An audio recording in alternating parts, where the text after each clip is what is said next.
McCain said, a major part of successful living lies in the ability to put first things first.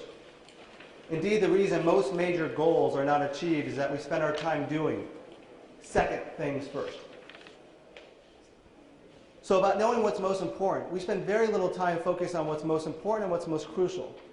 A lot of our time is spent on the little or no value activities. To some degree, this is true. And if you think about what gets most in the way of working on what is most important in your day-to-day activities, and the number one reason and why people mostly aren't able to work on what's most important is something I call time wasters, something I call wasted time. And the number one thing that we waste time on is interruptions.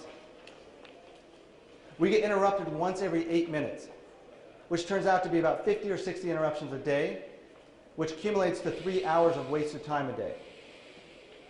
So we get rid of interruptions, we get rid of 3 hours of wasted time, we free up 3 hours of our time, we can spend more time on what's most important. Now some of these things that are big time wasters and interruptions are things like emails and our phones, because how many times a day do we check our email? 20, 30 times a day? Can we check it just twice a day maybe?